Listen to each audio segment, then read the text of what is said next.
And Kathy, thanks everybody. Great. Hi, everybody. Can you hear me? My name is Kathy Curtin, and I have the pleasure of representing SCOE as your Wellbeing Ambassador. Before I introduce Ed, our presenter today, I wanted to talk a bit about the power of sharing experiences of mental health and how this ties into the upcoming theme for November, which is mentally and emotionally flourishing. It's all about continuing and starting the conversation. So, when individuals choose to share their experiences at work with other colleagues, it is not only very brave, it is also one of the most effective ways to get conversations started about mental health in the workplace. The more people talk about mental health, the more the level of literacy on the issue improves, the more the stigma is overcome and problems get dealt with. We should not underestimate the power of sharing one's own experiences to normalize what is often a personal and sensitive issue for many. This is the only way to reduce the stigma around mental health and encourage more to seek help. Today, I'm super excited to introduce you all to Ed. Ed reached out to me because he wanted to be able to share with others what he learned from his own personal experience using many of the tools that TD has available to assist us with our well being. I was so impressed with his passion and the fact of taking a very personal experience and wanting to help others in a way you all will be able to relate to. So, with that, I'll now turn it over to you, Ed. Awesome. Wow. Thank you so much, Kathy. And thank you to Montressa and the whole leadership team for creating a safe environment to allow this kind of topic at work. Sorry, Jeanette, you can go to the next slide. So depression is a very sensitive topic, and there's so much that can be said about it.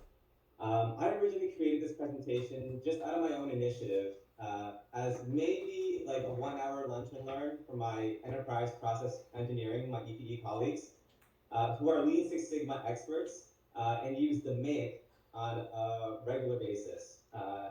Now I have 15 minutes, and not everyone on this call is familiar with the DMAIC, which is an acronym for Define, Measure, Analyze, Improve, and Control. But that's great because now I can also shamelessly plug that EPE offers free training on this methodology and reach out to Cliff Omokua if you are interested. It's fantastic.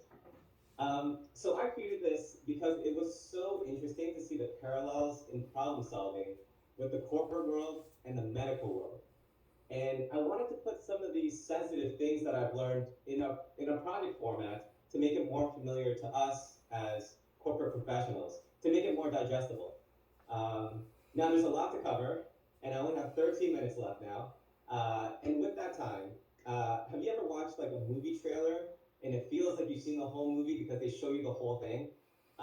That's what I'm going to try to do. I'm going to show you bits of the whole presentation, and hopefully you're going to want to see the movie. And if you do, let me know and we'll try to schedule something.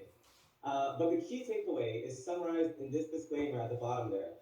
So please seek professional help if you need it.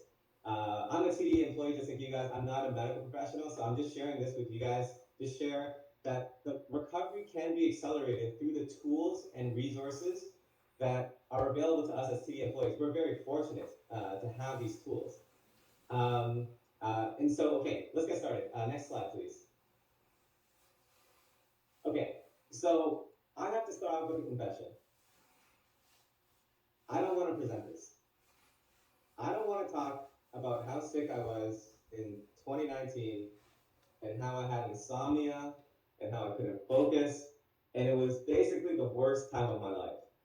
And I'm telling this to my boss and my boss's boss, and now my boss's boss's boss, and like everyone under her. And so I don't want to present this, but I have to. I have to present this because it's too important. I've been a beneficiary of these tools. You can see like the EFAP and the STD program, and they were so helpful to me. And I have to share it to help combat the stigma about mental health because statistically speaking, there are people right now on this call suffering in silence.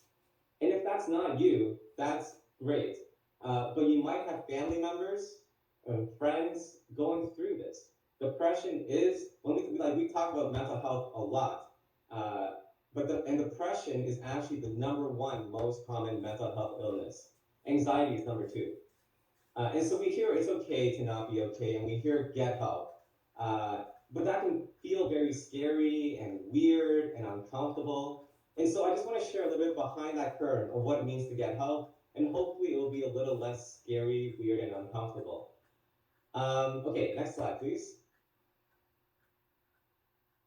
So I want to first start off with, I want to dispel this myth that if you have depression, that you're weak-minded, or that you're like a loser, or that you're any kind of like weak, you're not strong.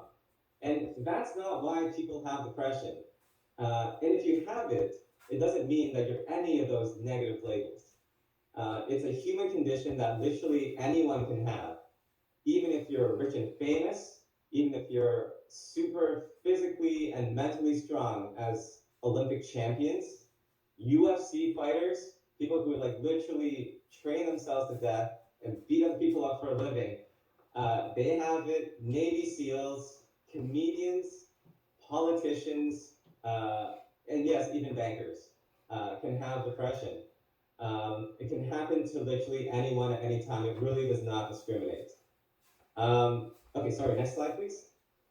So what is depression? When I talk about depression in this presentation, I'm talking about major depressive disorder, MDD. It's a clinical term to define a time period lasting over 2 months in which a person feels worthless and hopeless. You're gonna have low mood, your sleep is gonna be all messed up, you're probably gonna feel tired, you're probably gonna feel anxious, you might have trouble concentrating, you'll probably have trouble making simple decisions. Things that used to be easy to do are very difficult to do somehow. You might have difficulty remembering things, and you might even be suicidal. And not only is this a horrible thing for the person experiencing it, just from a sheer like profit perspective, as a corporation and as an insurance provider, it's very expensive and a growing expense in the problem statement there. And from a scope perspective, it's a surprisingly prevalent disease for something that we don't really talk about or discuss much up until now. It's surprisingly prevalent. In the US, almost 10% of all US adults have had depression in a clinical sense, not just like they felt sad at a time in their life, but clinical depression. And even more alarming is that almost 20%, 17% of all American adolescents, 12 to 17, have had depression already at like such a young age. And so this is the problem that we're facing. This is kind of how we're defining that problem. Sorry, next slide, please. Okay, so the next phase in this DMAIC structure is measure. And did you know that you can measure depression? So to me, that was like quite a surprise because depression seems very emotional and nebulous, and it's all about like telling a story and stuff. So I was surprised that in medicine, they're looking to quantify depression, the severity of your depression, just like how we try to quantify any of our business processes. So just like in a project where you have a project metric that you track over time, this is something that you would fill out every week. And it's like seeing like the defect rate going down or customer care complaints going down. Hopefully you'll see, this is the PHQ-9, which is the gauge for depression. And on the right there is the GAD-7, which is the gauge for anxiety, the number 2 most common mental health issue. And these are the metrics that you use to measure, and hopefully they'll go down over time, the same way customer care complaints and stuff like that go down over time. Okay, next slide, please. So the A in the DMAIC stands for analyze. And this is really, really interesting because a lot of us are naturally curious. We want to know how things work and how things came to be. And so this is a really interesting framework that is used in medicine to understand that. So in LSS, we have a very common tool called the 5 whys, which is basically asking why repeatedly until you get to a root cause. And this is typically done in a linear format. So like, oh, you have this business process that you do this. Like, so why do you do that? And then they give you an answer. Oh, it's this and this told me. And so why do you do that? And so you keep going down in a linear format. And in medicine, it's similar, where a doctor or a psychiatrist has to take a story and understand it at multiple levels and nuances. And whereas in the corporate world so far, we've been using the five whys as a tool in a linear format, the medical root cause is by default done in a two-dimensional matrix, with, you can see predisposing, so like maybe historically chronological things that happened in the past that predispose you to this issue happening, precipitating, which is like what are the triggers, perpetuating what keeps it going, and then protective, what are some of the healthy things. And that's all these factors are done against the factors of biological, psychological, and social. And so it's a very interesting approach to a very complex, multifaceted problem to try to figure out what are the main triggers and what are the causes to why this person is experiencing this right now. And so it's kind of not unlike some business problems that we face. And bringing it to a business context, you can have the same predisposing, precipitating, perpetuating, and protective items on the y-axis, but you can replace the biological, psychological, and social with the different forces that your business problem is being influenced by.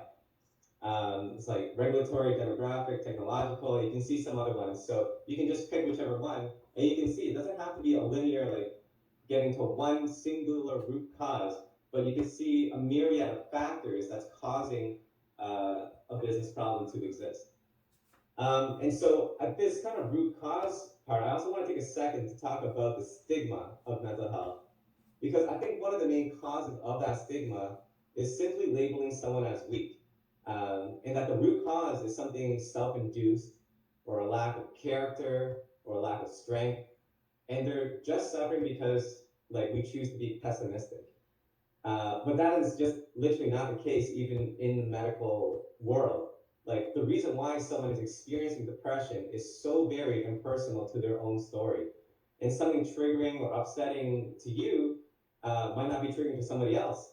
And so it's so important to understand all these factors that make up why a person is experiencing something. Can we go to the next slide, please?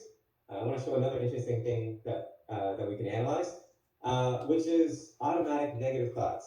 So this is very similar to how EPE practitioners look for non-value added work in a business process. So in a business process, you'll have the value add and the non-value added stuff. And that's typically a lot of the stuff that gets done, unfortunately. And so here you have cognitive distortions, which I think of them as basically non-value added thoughts. So if you can increase your mindfulness, meaning like the self-awareness of your own thoughts, which is a whole like artful like practice on its own, and a whole journey on its own, you can begin to identify common cognitive distortions. And here I've just grouped it into everything's bad, I feel bad, so it is bad, and I'm bad. And you can do this for yourself to try to recognize, the same way that you try to recognize inefficiencies in a process, you can try to see inefficiencies in the way that we're thinking. And you can see this for yourself and for other people, how they're behaving, feeling, and thinking, and how these cognitive distortions can come in and influence us from time to time. Okay, I'm running low on time, sorry. I can go to the next slide.